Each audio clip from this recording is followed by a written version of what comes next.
Thank you for being here for the last tutorial and being here for this tutorial. In the last tutorial, we went over some of the basic functions of the A, B, C, and D setting of the Fibonacci toolbar. Not terribly exciting, but very, very applicable.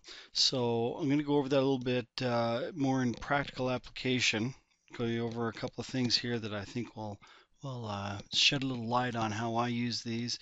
And once again, as you go through the books of dynamic training with Robert Miner or Carol Borodin's Fibonacci trading, you will start to understand how this works. I'm just going to take a couple of minutes here and I'm going to show you a little bit about how to apply this and see if it makes, well, it does make sense, but I'm going to bring up a chart here. Today is Friday, so the market is currently closed. And I'm going to just take and go through some of these different settings and show you how I use them to trade this morning and what I use to make my plans for later trading. This here is the Great British Pound US dollar 15-minute chart. I'm going to zoom out on this a little bit so just we can take a little more bird's eye view of what's going on here. So here we are looking at these moves down here. And what I'm going to do is I'm just going to place some Fibonacci's on here to give us an idea of how to apply these. I'm going to go down here to the A setting. Actually going to move my chart up here, my toolbar up here a little bit. I'm going to go to the A setting. I'm going to go to internal retracement. I'm going to start up here. And I'm just going to go ahead and draw a Fibonacci all the way down to the bottom of that move. Now I'm going to go ahead and go to a C setting and go to the internal retracement, and I'm going to draw another Fibonacci on here. Let's just take this one and draw it from right here. I'm going to scoot this over a little bit so that my numbers aren't all piled on top of each other. And we're going to put that right there. Then I'm going to come in, I'm going to click on my D setting, internal retracement, and we're going to draw a small Fibonacci from right here. Actually, I wanted to do it from the other point. There's reasons why. I'm going to move that over here to this high right there, that swing.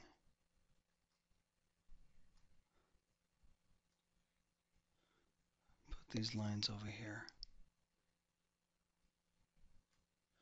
The reason I use this swing is because I was making higher lows on this side until I got to this high point, and then everything started to drop. So that's particular. I'm not going to get a whole lot into the little movements of this, but I've got three different measurements on here that I'm looking at. And as I look at these three different measurements, there's a few things I'm looking for. What I'm looking for, just in a bird's eye view, just to give you a quick understanding of it, there's a lot to this, is I'm looking for where I have multiple Fibonacci's lining up. So if I come over here and look at this, what I have is I have a 50% of this move, and I have a 38.2% of the larger move, and I have a 100%, because this is off this high, actually right here, this move. So I've got three right here together. So I'm looking at prior support and resistance. Did this work back here earlier on before Friday? And so I've got three targets in here. What I'm going to do is I'm going to come in and I'm going to use a script that we have, and we'll get more into the scripts as we go along here. I'm just going to use the scripts here to get rid of some of these other lines that I consider to be irrelevant. I like extremely clean charts. And so what this does is it just deletes lines. Say I got a clean chart. So I'm going to come in and I'm going to say, all right, let's put a target. I'm going to put a blue target I'm going to use bold lines. I have 2 points of interest when I did this. Right here, because I had 3 Fibonacci's lined up, and then I had another one up here.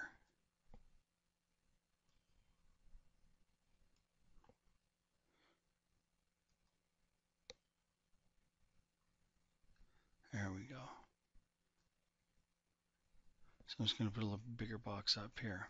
So I've got these 2 areas here of interest. This wasn't there when I did all of this here. All I had was the internal retracements. I'm going to move my scripts out of the way. We're just going to use another button. I'm not going to get into the particulars of this button. I'm just going to use it here. And well, we'll just go with what we've got at this point. I don't want to get too confusing. Let's go with these 2 targets, and I'm going to show you how to combine that with another button. What I'm going to do is I'm going to grab and just delete some of these right here. Just get rid of those.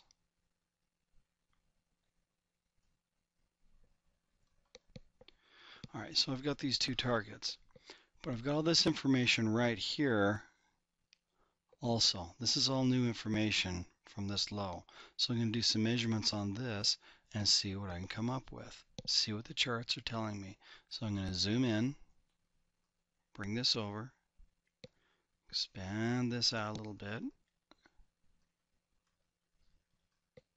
and let's see what we've got here. So I have all this new information that's moved along.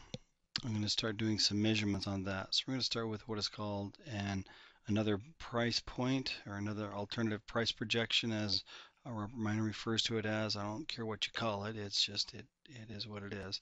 I'm going to return my drawings to the defaults here, which we'll go over again later. Show you what that's all about. I'm going to take this drawing tool and let's just go from here. Oops.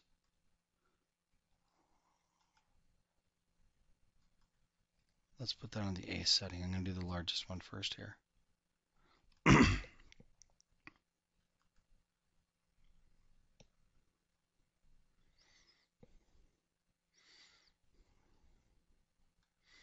Going to measure, use this tool. Well, once again, there's training on this, and you can learn how to do this, read the books, line up with one of our coaches, send me information from the question and answer form on my website, and we can get you lined up with somebody.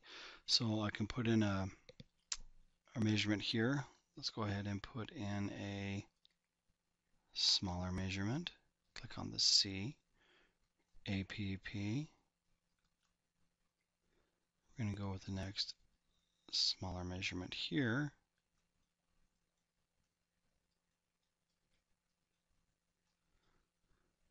Then let's go with the smallest measurement here.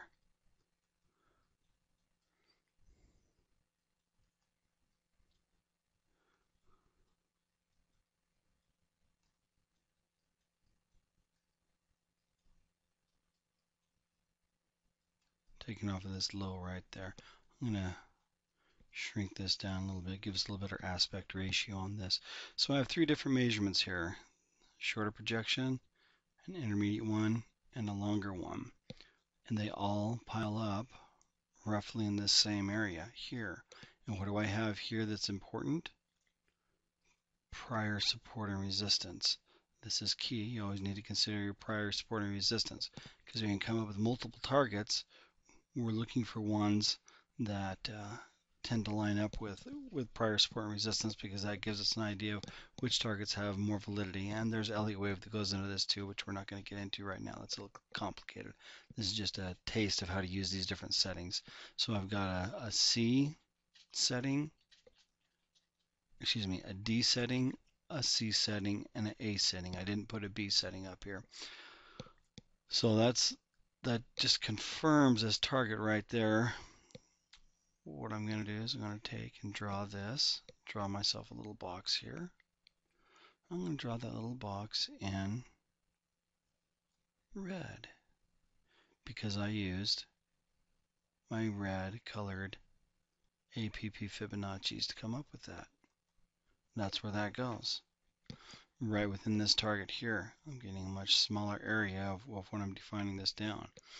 And what I like to do is I like to take and I go with the largest retracement or largest pullback on here. Once again, all my Fibonacci's are going from left to right, and I'm going to use what is called an ER. I'm going to put that on there in my A setting.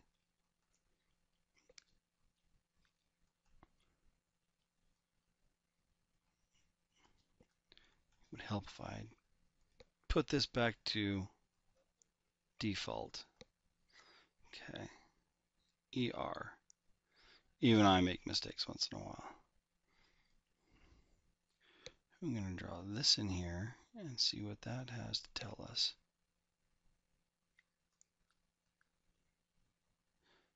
Okay, right here at the top of the box I have a 61.8.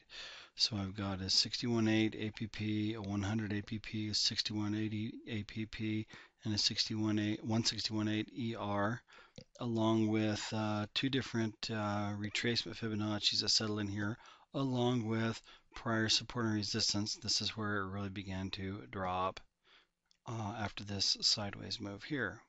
Came out, made a lower high, and boom, continued to make lower lows from there on. So when this morning came along, I had an opportunity here to sell. And I took this sell, and I didn't stress, and I wasn't looking at a bunch of indicators. I wasn't looking at a rehash of a bunch of graphs. I got in right here.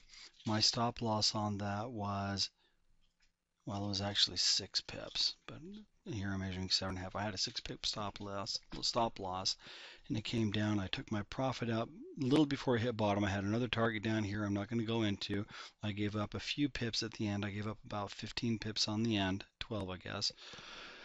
So it was an easy trade with very, very little stop loss with no sweat. And this is what trading is all about. It's about doing the analysis, having the tools to do the analysis, and being clear about what you're seeing.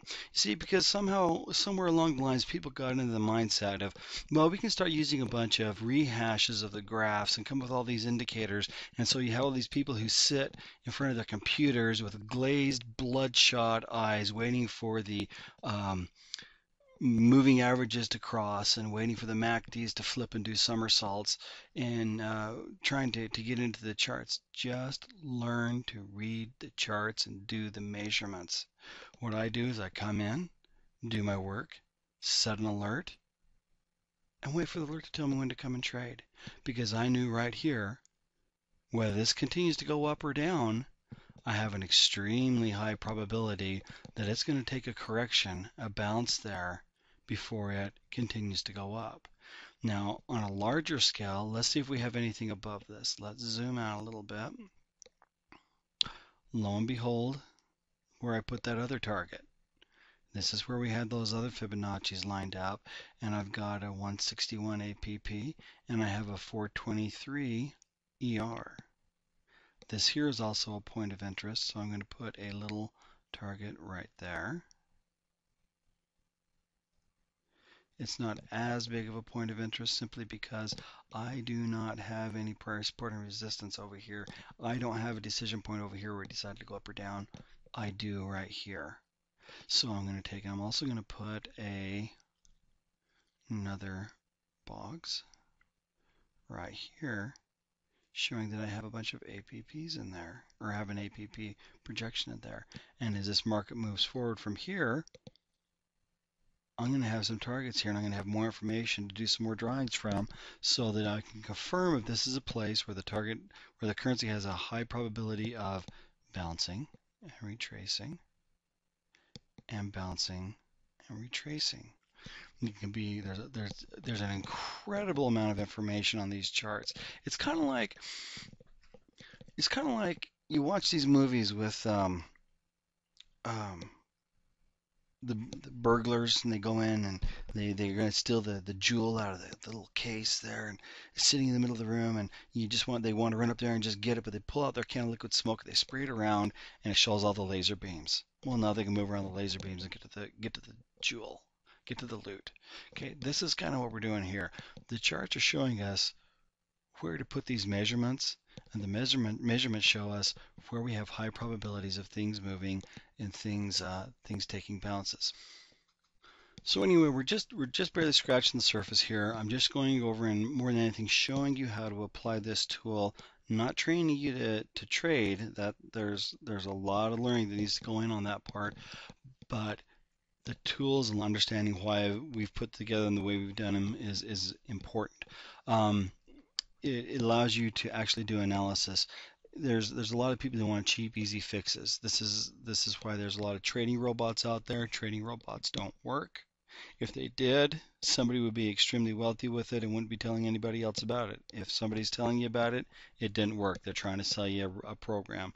And we've all heard of some guy that he doesn't know anything about trading, but boy, he's a mathematical genius, and he's created this new algorithm that measures the alignment of the stars, the moon, the sun, and the planets as compared to the atomic weight of the market. And it's called the neutron extrapolator. And all we need to do is follow the arrows pointing up or pointing down and buy when they're up, sell when they're pointed down, and we're all going to make a fortune and go live in Tahiti. Don't buy it. It's work to learn to trade. You have to learn to read the charts. It's harder than you think, but it's worth more than you can imagine. Anyway, that kind of gives you an overview, just a taste of what we're doing here. That shows you how to use these different settings, why we set it up that way. Until we do the next tutorial, or just practice this. Open up your tool, use those different settings, go through the measurements, get the books, line yourself up with the coach, and we'll get the next tutorial put together here, and you can watch that here shortly. Thanks.